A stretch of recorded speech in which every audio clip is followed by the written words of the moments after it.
अस्सलाम वालेकुम अज़ीज़ तलबा और तालबात, उम्मीद है कि आप सब खैर वाफियत से होंगे।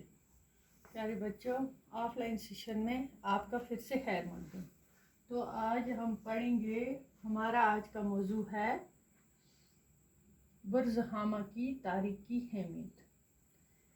इसके पहले सबक में हम पढ़ चुके हैं बुर्ज हामा कहाँ पे वाक़ा है, बुर्ज हामा के बारे में कुछ हमने पढ़ा कि वहाँ से पुराने ज़माने की बहुत सारी चीज़ें दरियाफ़त हुई। उससे पता चला कि उस वक़्त में कोई बस्ती यहाँ आबाद थी। चूँकि आपने पढ़ा, आपने समझा है, वो आज उसी का पाठ चौथा पढ़ेंगे, हम आगे जानेंगे। तो हाथ से बनाए गए इन बर्तनों को, मैंने आपको उस सबक में बोला, कुछ बर्तन थे ऐसे ज़माने के जैसे लगता था कि वो चीन या बलूचिस्तान से दरियाफ़त हुए हैं। तो वो हाथ से बनाए गए बर्तन थे जो सुखाने के लिए शायद वो चटाइयों पर रखा जाता था। मिट्टी से बनाए कुछ बर्तन बनाते थे, फिर सुखाने के लिए चटाई पे रखते थे। इस तरह के बर्तन शुमाली चीन और बलूचिस्तान में भी दरियाफ़त हुए हैं। इब्तदाई दौर के ये बाशिंदे मछलियों का शिकार भी करते थे। बच्चों, ये लोग उस ज़माने में मछलियों का शिकार करते थे क्योंकि कुछ ऐसे आलात तैयार किए गए थे। उनसे पता चला कि वो हड्डियों के बने हुए मछलियाँ पकड़ने के कांटे, सुइयाँ, आरी, चाकू, ज़मीन खोदने के हथियार वगैरह मिले थे वहाँ से। यहाँ पत्थर के औजार भी मिले हैं। पत्थर के औजार भी, तांबे से बनी बाज़ चीज़ें माहिरीन के ख़्याल में या तो यहाँ चीन से आई हैं या फिर चीनी सामान को देखकर बनाई गई हैं। तो इसके बाद बुर्ज हामा की कदीम बस्ती का दूसरा दौर आता था। एक दौर के बाद ये हुआ, दूसरा दौर जब आया, इस दौर में लोग मिट्टी के चबूतरों में रहते थे।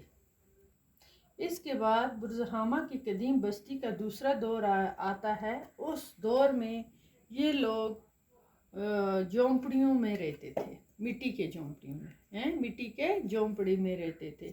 कच्ची ईंट का इस्तेमाल भी करते थे, कच्ची ईंटों का इस्तेमाल करते थे, झोंपड़ियों में रहते थे। ज़मीन में कमे गाड़े के निशानात से पता चलता है लकड़ी का इस्तेमाल भी तामीरी कारी में होता था। अब ज़हरी ज़मीन गढ़ों में रहना लोगों ने तर्क कर दिया था। इन गढ़ों में मिट्टी भर भर के इनकी ऊपरी सतह को हमवार कर दिया जाता था। तो बच्चों, आज हमने ये पढ़ा कि उनके जो बर्तन थे वो मिट्टी के बने हुए थे। वो सुखाने के लिए चटाइयों पे रखा जाता था उन्हें। तो उनके निशानात भी पाए गए। उससे मालूम हुआ कि शायद ये बर्तन चटाई पर रखे जाते थे और ये शुमाली चीन और बलूचिस्तान से दरियाफ़त हुए हैं। शायद ऐसे बर्तन वहाँ मिले। इब्तदाई दौर के ये बाशिंदे मछलियों का शिकार भी करते थे। ये लोग हड्डियों के आलात तैयार करने में भी महारत रखते थे।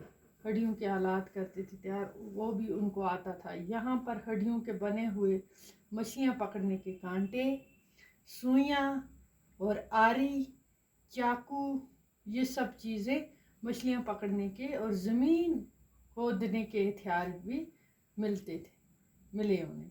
यहाँ पत्थर के औजार भी मिले।